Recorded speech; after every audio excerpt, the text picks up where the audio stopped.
Père tendre, je viens encore devant de toi, avec toute la reconnaissance que tu m'as fait grâce, ô Éternel, d'être à la bouche autorisée de cet après-midi au milieu des saints.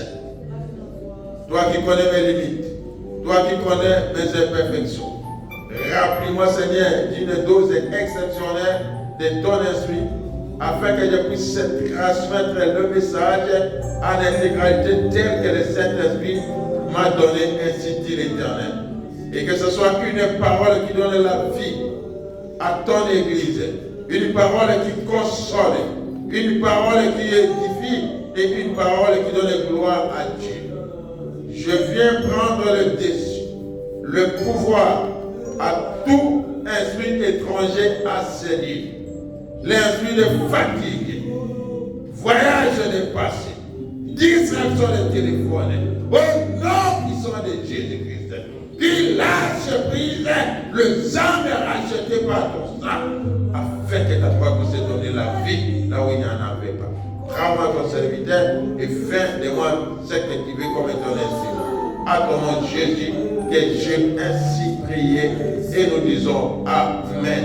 Nous acclamons la gloire de notre Dieu, et que chacun puisse prendre la place qui lui a été donnée. Et dans l'amour de notre Seigneur Jésus-Christ, je nous transmets toutes mes salutations les plus fraternelles en Jésus-Christ. Que Dieu bénisse la modératrice, elle a bien géré son temps. Quand quelqu'un fait du bien, il faut toujours lui jeter des éloges, parce que le temps nous a été toujours compté. Et nous suivons les pas de notre Maître qui est Jésus-Christ. Il est rentré dans le temps qui lui a été accordé pour sauver l'humanité. Je l'ai toujours dit, à 30 ans, il a été baptisé. L'œuvre de Dieu, il a accompli à 3 ans et 6 mois. Tu as eu les salis, moi j'ai eu les salis. Et arrêtons de dire tout le temps, je n'ai pas le temps. Jésus, ce jour-là, il sera au devant de nous comme un modèle. Qu'à 3 ans, moi j'ai achevé l'œuvre. À 3 ans, j'ai fini le ministère. À 3 ans, j'ai sauvé l'humanité. Alors, ayons le temps et rachetons le temps et rentrons même dans le temps pour servir le Dieu qui nous a appelés par sa grâce. Ceux qui ont l'habitude de noter, le thème de ma prédication de cet après-midi, être au bon moment et au bon endroit. Être au bon moment et au bon endroit. Kozala nesika ya malamu pe na ngonga ya malamu. Parce que le temps est très important. La parole de Dieu me dit dans Ecclésiaste, Dieu fait chaque chose de bonne et quoi en son temps.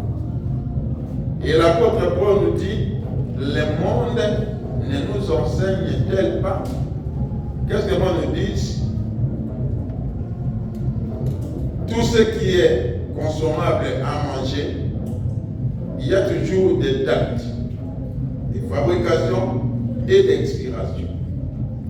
Et on te note bien à consommer avant la date d'expiration. C'est pour te dire que non. Avant la date, c'est encore bon pour manger. Après la date, ça devient une poisson. Alors le temps est très important pour la vie d'un chrétien.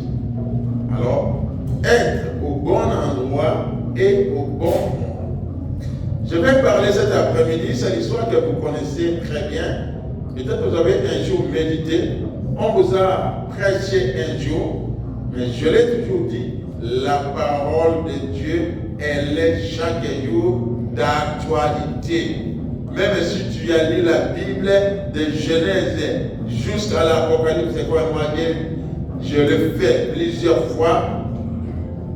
Je relis toujours. Et à chaque fois que je relis, il y a toujours des rêves ou de révélations. Et la même parole, peut-être on t'a prêché à 2000. Mais à 2026, ça peut t'apporter encore une nouvelle information pour ta foi chrétienne.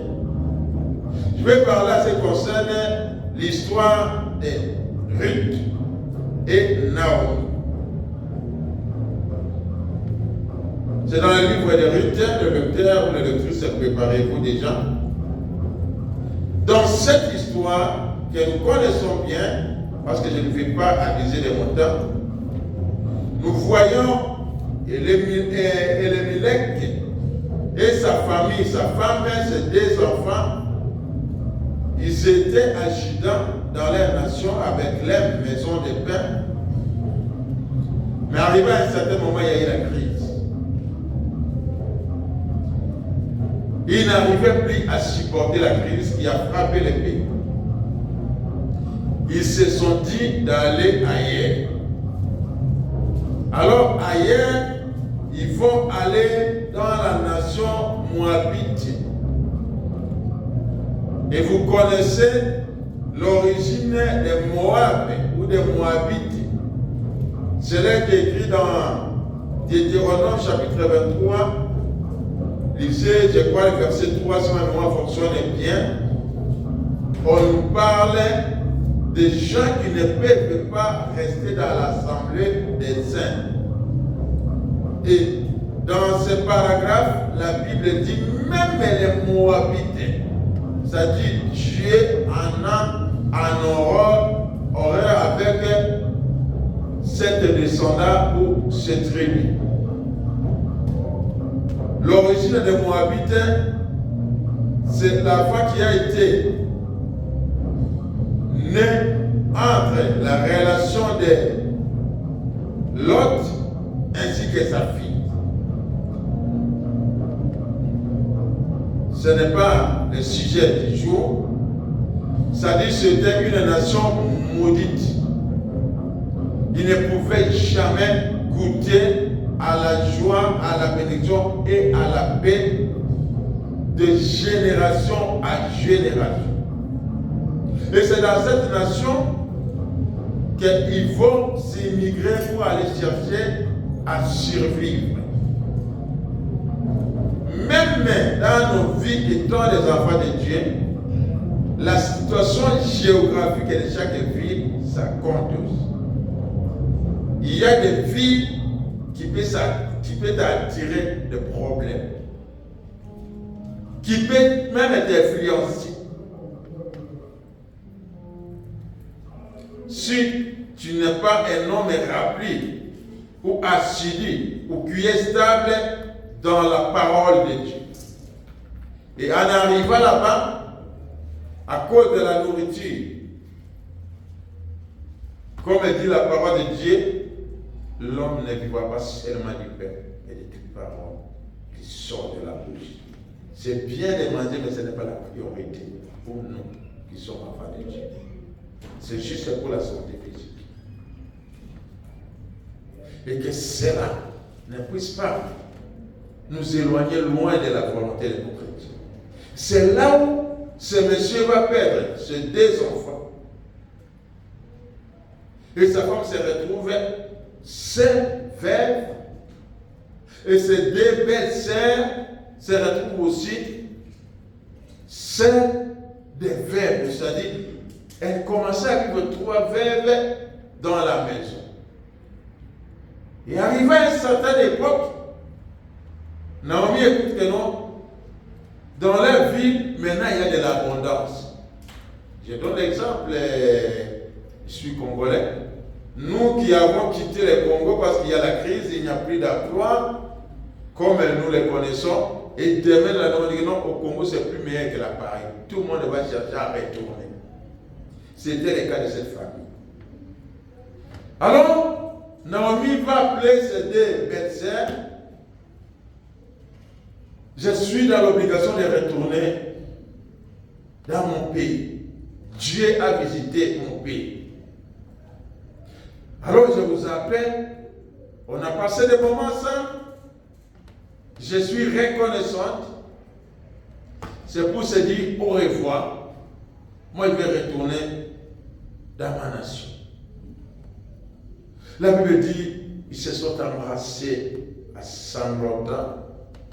Ils ne voulaient pas se séparer. Mais la belle-mère dit non. Ça ne sert à rien d'insister que vous continuez à vivre à mes côtés. Déjà, j'ai 60 ans. Je n'ai plus envie de me remarier. Et même si j'avais envie de me remarier, quand est-ce que j'aurai les enfants? Le temps que vous attendiez ces jeunes garçons pour se grandir et vous marier, vous serez en mesure de supporter toutes ces choses. Tant mieux que vous retourniez chez vous. Ils étaient deux, Ruth et Orp. Orp a vu une occasion en or pour elle. Elle est retournée. Elle a dit au revoir sa belle-mère, elle l'embrasse. Bien-aimé, l'attitude de Orpa, ça prouve quelqu'un qui a vomi et il veut encore retourner dans ses vomissions. Mais la chose étonnante, Ruth dit à sa belle-mère, non, moi je ne peux pas te quitter. Je ne peux pas te quitter parce que toi, pour moi, tu représentes la personne qui m'a appris à connaître Dieu et qui m'aide à s'attacher à Dieu. Parce que dans le pays de Moab, ils avaient leur Dieu. Et heureusement, Naomi avec sa famille, ils ont gardé leur Dieu et leurs habitudes. Bien-aimé, quand on est un enfant de Dieu, quel que soit dans n'importe quel milieu que tu retrouves, ne cache jamais ton identité. Ne nie jamais ton identité. Parce que la parole de Dieu nous dit, celui qui va me régner devant les hommes, mon Père va faire quoi? Il va aussi le régner. Je vais aussi le régner devant les pères.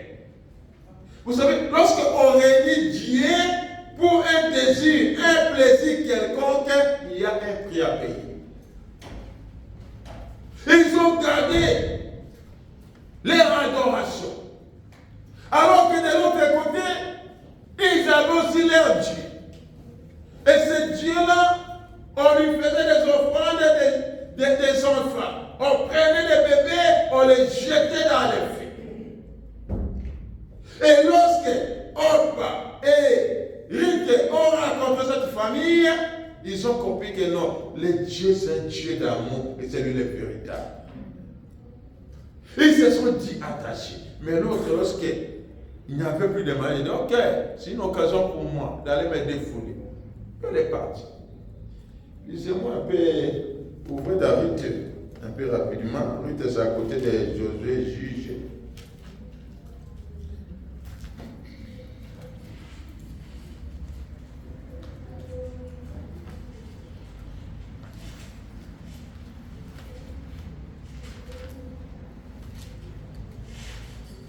Donne-moi une petite minute à Josiane.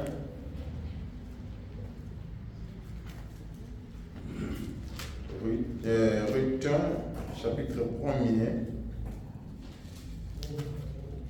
Ruth, chapitre 1er. Prenez la lecture dans les versets 15 à 17. À 18 plutôt. Un peu rapidement, nous avons fait 3 lectures. Nous lisons dans le livre de Ruth, chapitre 1er, versets 15 à 18. Le titre, attachement de Ruth pour Naomi, sa belle-mère. Verset 15. Naomi dit à Ruth, voici ta belle-sœur est retournée vers son peuple et vers ses dieux. Retourne donc ta belle-sœur. Ruth répondit, ne me presse pas de te laisser, de retourner loin de toi. Où tu iras, j'irai. Où tu demeureras, je demeurerai. Ton peuple sera mon peuple, et ton Dieu sera mon Dieu. Où tu mourras, je mourrai, et je serai enterré. Que l'Éternel me traite dans toute sa rigueur si autre chose que la mort vient me séparer de toi. Verset 18. Naomi, la voyant décidée à aller avec elle, cessa ses instances. parole de l'Éternel. Amen. J'aime le verset 15. Naomi dit à Ruth, voici, ta belle-sœur est retournée vers son peuple et vers ses dieux. Retourne comme ta belle-sœur. Alléluia. Déjà, il y a trois choses de commun entre Ruth et Naomi. Tous les deux c'était des femmes veuves. Deux, personne n'avait un fils encore. Parce qu'auparavant, Naomi avait deux. Les autres n'ont même pas fait avec leur mari. Et le troisième point commun, tous les deux femmes, ils étaient des pauvres. Mais Naomi dit, retournez vers votre peuple et vers votre Dieu. C'est Dieu à minuscule, c'est-à-dire des faux dieux. Mais Ruth avait compris que non, à nous attacher avec cette femme, moi mon objectif ce n'est pas seulement d'aller trouver un mari ou me remarier, mais cette dame représente beaucoup de choses pour moi. Nous ne connaissons pas les vrais dieux, mais grâce à cette famille, grâce à cette dame, ils nous ont appris le vrai, le véritable, le Dieu qui aime. Comment détourner encore dans les dieux de nos ancêtres, dans les fétiches, dans les maraboutages? Non. Et en insistant, il dit non, je ne vais jamais me séparer. Où tu iras jurer? Où tu demeureras? Je demeurerai. Où tu mourras? Je mourrai. Et la dernière paragraphe, ça m'intéresse beaucoup. Dans le verset 17, où tu mourras, je mourrai, et j'y serai enterré. Que l'Éternel me traite dans toute sa rigueur, si autre chose que la mort vienne à me séparer de toi. Non, il avait compris que non. Cette femme a compris. Des fois, quand je méditais, je me suis dit, ça dit, Dieu, il utilise beaucoup de méthodes pour résoudre nos problèmes. C'est-à-dire, il a mené cette famille chez les Moabites juste pour piocher cette dame qui puisse connaître le Seigneur. Qu'elle puisse donner sa vie au Seigneur. Bien-aimés, les problèmes qui nous rongent, qui nous dérangent, notre Dieu a beaucoup de méthodes qu'il utilise plutôt pour les résoudre. Et ces méthodes, ça peut apparaître bizarre. Remarquez qu'Israël avait un problème sérieux. Dieu va aller chercher un berger, un jeune berger de 17 ans dans la forêt. Et c'est lui qui devait résoudre les problèmes d'Israël devant les géants Goliath. Et quelle arme David avait à cette époque-là? David va utiliser une arme non conventionnelle, lance-pierre. Ça arrive des fois, disez-moi quelque chose dans ma tête. Proverbe chapitre 20, verset 24. La Bible me dit, l'Éternel dirige les pas des hommes. Alléluia! Tu peux faire la lecture. Proverbe chapitre 20, verset 24. Proverbe chapitre 20, verset 24. C'est l'Éternel qui dirige les pas de l'homme. C'est l'Éternel qui dirige les pas de l'homme. Mais l'homme peut-il comprendre sa voix? Est-ce que l'homme peut-il comprendre sa voix? Alléluia!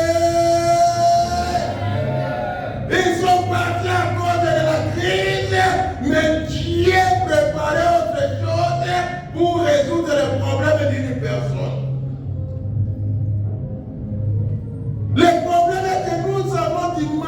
comprendre les méthodes que Dieu utilise, parce que le but de ces méthodes, c'est pour nous donner des solutions.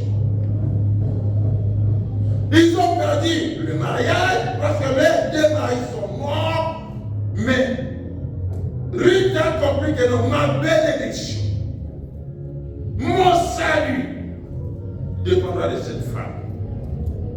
Parce qu'ils sont Dieu. Ils sont le véritable Dieu. Mais séparés avec elle, se me retrouve encore dans la malédiction au carré. Ils vont partir. Ils arrivent. Allez lire à la maison, dans le chapitre 2 de Ruth. Toute la ville qui connaissait Naomi qu'on appelait, et la Bible la nomme la grâce. À l'envoya voir. Ça c'est Naomi.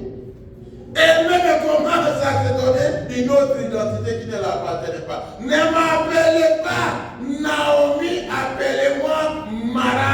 Aliga on peut dire Bololo. C'est-à-dire la douleur, la souffrance. La personne qui était bien, elle avait tout perdu. Alors l'Éternel qui dirige les pas des hommes savait comment elle dirigeait cette femme.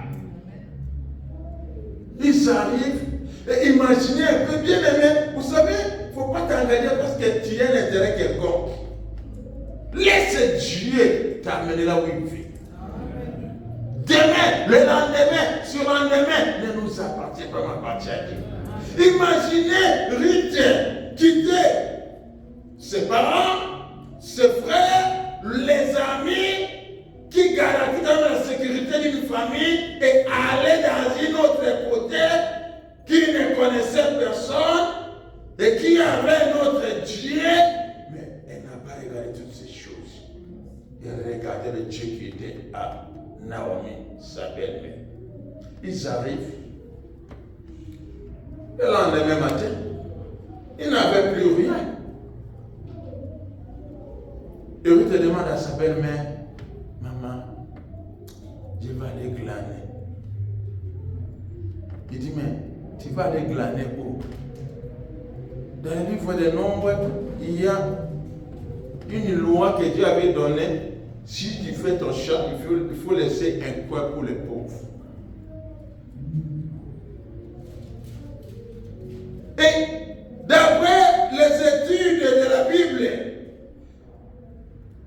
à Juda, il y avait au moins 1000 champs. Mais où est-ce qu'elle va aller glaner? Bien aimé, pourquoi j'ai intitulé être au bon endroit et au bon moment? L'Éternel qui dirige les pas, quand il te dirige, ça dit, il te dirige avec un but de te faire du bien. Comment expliquer sur le mur les champs qui étaient à Juda? Elle va aller tomber dans les champs des Boaz. Et la chose étonnante, elle arrive par la fin des récoltes, à la fin de la moisson des roches, mais au début. Elle demande, est-ce que je vais commencer à glaner? Puis le côté, bien aimé. Vous savez, quand on était des jeunes, on aimait jouer au jeu des dames, et beaucoup des hommes me connaissent. Quand tu joues avec un bon joueur de dames, il a des stratégies. Il te donne. Toi, tu es content. J'ai mangé un, j'ai mangé deux. Mais la stratégie que lui l'a mis, d'un coup, il peut te vider sida. Aussi pion comme on les appelle. C'est-à-dire le Dieu que je vous prêche est un.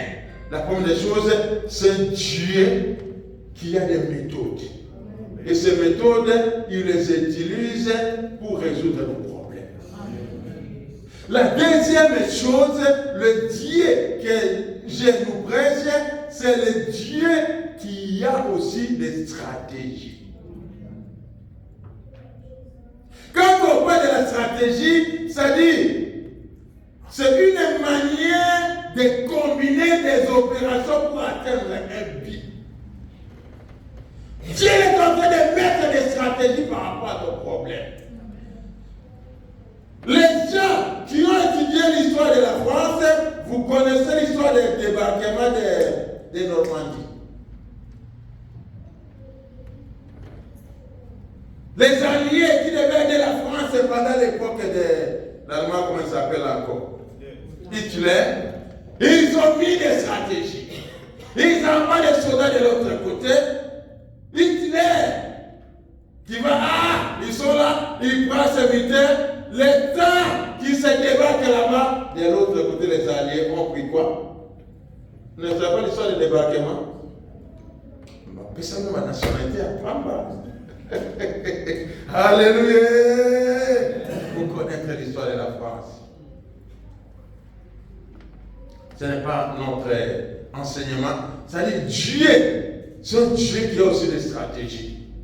Et les stratégies, c'est une manière de combiner les choses afin d'atteindre un but. Et cette stratégie, si tu ne comprends pas comment tu es en train de te faire marcher, des fois tu peux te fatiguer. Des fois tu peux abandonner.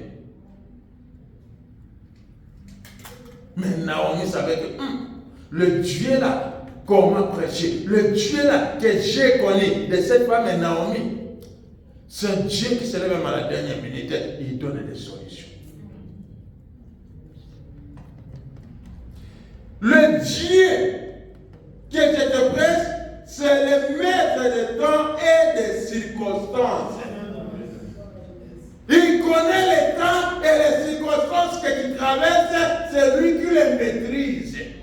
Comme Dieu a pu te dire, il donne à ton ennemi un arme de 100 munitions. Aobeta o masache e obomaote. Basi misele monduki ya pamba. Mais kati na monduki zoka baba ezate. C'est ça le Dieu là.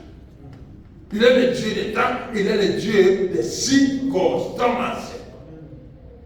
Et lorsqu'il est le Dieu des temps et des circonstances, c'est un Dieu qui va te faire arriver au bon port dans la direction finale. Amen. Alléluia. Amen. Maintenant, regardez l'histoire. Donc, le bouquin un peu rapidement. Je vais m'arrêter parce que je n'ai plus assez de temps. Dans 10 minutes, là, je vais m'arrêter. Ruth, chapitre 2. Allez lire à la maison, chapitre 2, à partir du verset 1 jusqu'au verset 19. Mais nous allons piocher quelques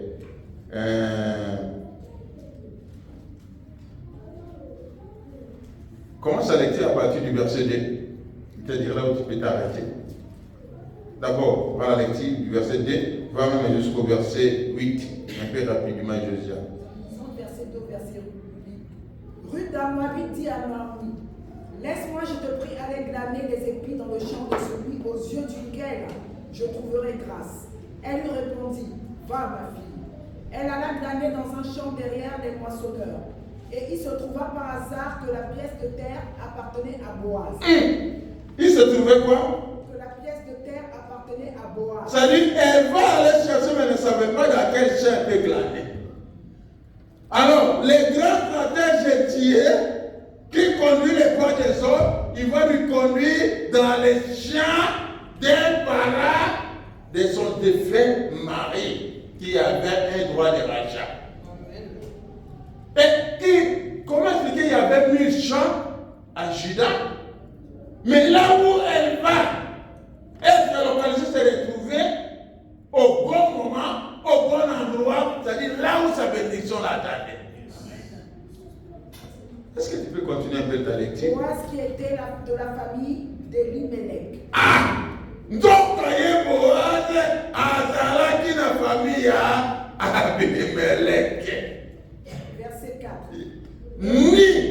Attendez-moi un peu. Ni Ruth, ni Naomi ne connaissaient pas que leurs grands-parents, Boaz avait un champ. Mais les grands stratèges vont mettre, parce que lorsqu'on est dans la présence de Dieu, des fois Dieu ne peut ou ne pas te parler, mais dans lesquelles il met de bonnes choses et qu'il t'a préparé d'avance. Il met dans nos cœurs des bonnes choses. C'est ce que la Bible dit même. Je crois que Psaume 37, faites des délices à l'Éternel et il accomplira les désirs de ton cœur. Dieu ne peut pas te parler d'une manière audible, merci, audible, mais dans les cœurs, il te met les bonnes choses comme il avait vu dans l'état de Jonathan. Il n'a pas parlé à Jonathan, mais Jonathan dit, Dieu ne sauve pas ni par une grande armée, mais par une petite épée sauvée. Ce n'était plus une voix audible. Continue la lecture. Verset 4. Et voici, Boaz vient de Bethléem. Et il dit au moissonneur, que l'Éternel soit avec vous. Ils lui répondirent, que l'Éternel te bénisse. Et Boaz dit à son serviteur chargé de surveiller les moissonneurs, à qui est cette jeune femme? Le Dieu des temps et des circonstances. D'après les études, les propriétaires des champs n'allaient pas toujours pour surveiller les ouvriers. Des fois par an, ils allaient qu'une fois. Mais comment expliquer la date, les mois où Boaz voulait aller visiter ses serviteurs, ses champs? C'est la date là, les mêmes mois là, les jours là, qu'Éric aussi va se retrouver dans son champ. Connexion divine. Alléluia. Amen. Après avoir s'entretenu avec les serviteurs et les servantes, il jette un coup d'œil à côté de lui. Mais qui est cette jeune femme? Elle s'appelle fille, je crois. Ah, femme. Mais c'est une femme. Parce que Boaz connaissait tous ses ouvriers. Mais d'où vient encore une ouvrier de plus? La réponse c'était quoi? Le serviteur chargé de surveiller les moissons répondit, c'est une jeune femme moabite qui est revenue avec Noémie du pays de Moab. D'abord, commence à identifier. Ne te cache jamais. On n'a pas dit une Bethlémite, mais on a dit une jeune femme moabite. Elle est venue avec quoi? La référence Naomi. Qui est la référence? Qui est la référence de ta foi chrétienne? Ah, Soko, Moni, Maman Clémentine. Ça dit maman, maman Clémentine, maman quoi bien. Maman quoi minoroté, maman quoi kimia, maman quoi colline. Elle est venue avec Naomi. Directement, Boaz se réfère à l'identité de Naomi. Verset 7. Elle a dit, permettez-moi de glaner et de ramasser des épis entre les gerbes, derrière les moissonneurs. Et depuis ce matin jusqu'à présent, elle ne s'est reposée qu'un moment dans la maison. Ah. Mon l'aîné, la persévérance dans la foi, dans ton engagement, dans les choses. On commence maintenant à témoigner. D'abord, ce n'était même pas une femme paresseuse. On commence à témoigner des éloges que parmi tous ces gens, alors les gens qui avaient le droit d'aller moissonner, mais elle était que pour glaner. Alors le côté. Et c'était même quelque chose de bizarre, de honte, mais elle n'avait pas honte parce qu'elle avait besoin de trouver quand même quelque chose à manger.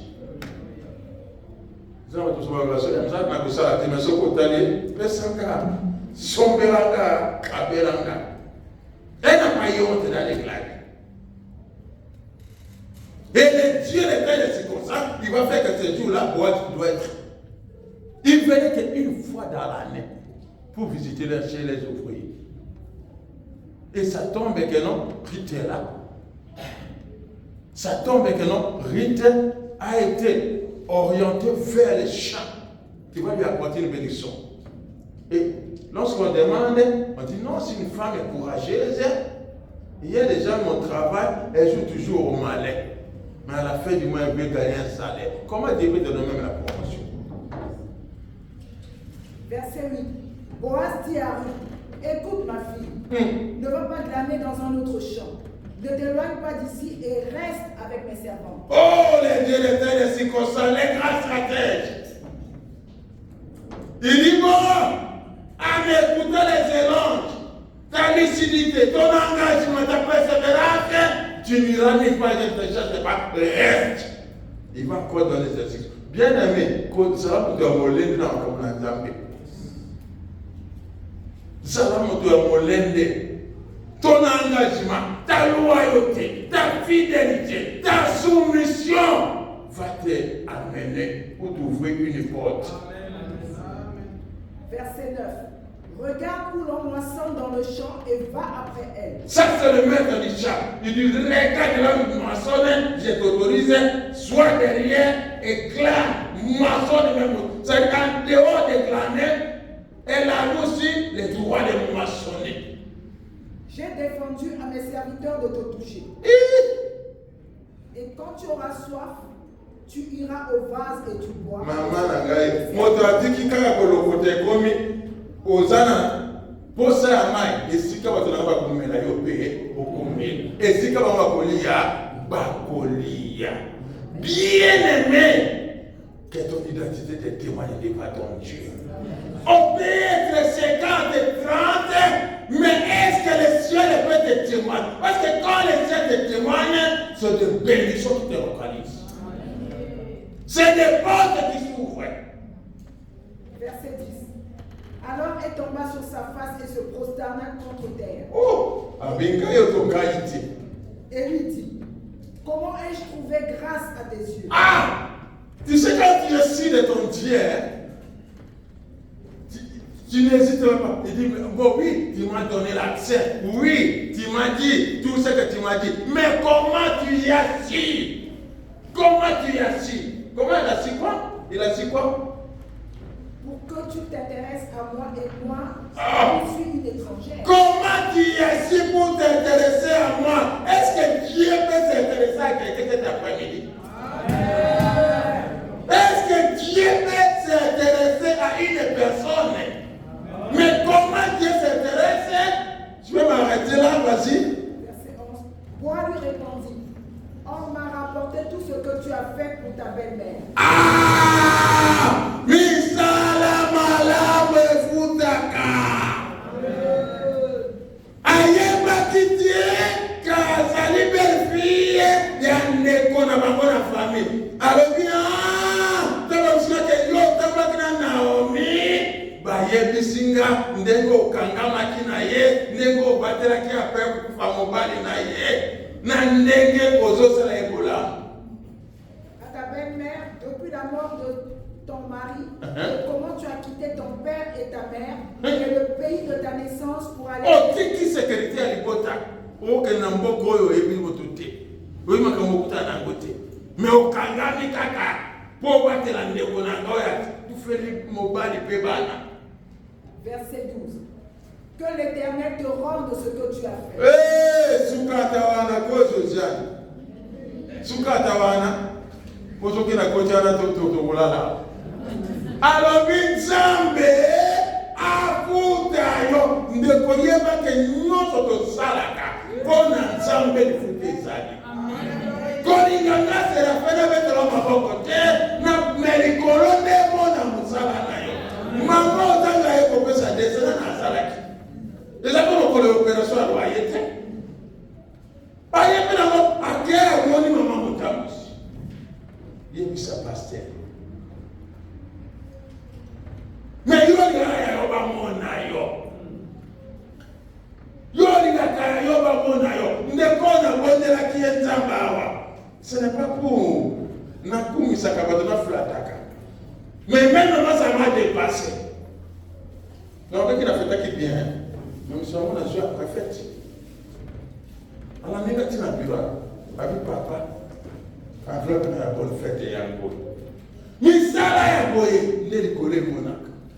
Ya sa ole ko kole sa ba pasteur. Bima wana lobi. Toko kaka date wana na kosomba ata 5 kilos à projet de gamoko. Alléluia. Je ne dis pas que vous éliminé pour Nangaï, mais je donne l'exemple. Nous devons avoir des témoignages, soit au bon moment et au bon endroit. C'est pourquoi il est utile d'être persévérant et permanent aux yeux de l'Éternel. Tu ne connais pas le temps que Dieu peut te visiter. Tu ne connais pas le temps que la bénédiction va frapper à ta porte. Il vient, tu n'es pas là. Ça sera comment? Il faut encore attendre des années. Lui t'avait compris. Cette femme n'est pas n'importe qui. Elle représente beaucoup pour moi.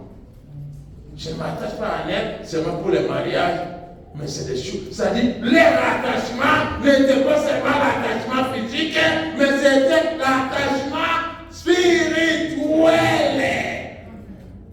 Attache-toi à des choses spirituelles. Les choses physiques sont périssables. Les choses physiques sont éphémères. Que Dieu te témoigne. Que Dieu te témoigne. Et que les hommes, le monde, quand je regarde l'histoire des riches, c'est comme des centeniers. Centeniers avait un problème, mais qui a poussé Dieu à agir? Les gens de la ville. C'est lui qui a construit notre État. Et ça, quand les lois opérations de l'Obia, tout le monde est si comme Tokei. Nous savons pas comment. Mais on y appelle ça qui mis les lois. Mais il est là, mais il est là. Probablement qui, pour 18 mois, nous avons appelé ça, mais il est avec na longue. Bien aimé, soit au bon endroit et au bon moment. Et le moment ne nous appartient pas. C'est seul Dieu qui connaît. Soyons comme le paralytique qui est resté 38 ans. Il est au bon endroit, mais il attendait le bon moment, malgré les déceptions, malgré la guérison qui s'échappait, qui s'éloignait. Mais comme il était au bon moment et au bon endroit, quand le bon moment est arrivé, Dieu qui met des méthodes pour résoudre nos problèmes, il a mis une autre méthode. Au lieu que l'ange décide, non, mon toyo. Ton problème est là. Dieu va utiliser une méthode bizarre que tu ne connais pas, mais à la fin, tu vas atteindre ton but. Que Dieu vous bénisse.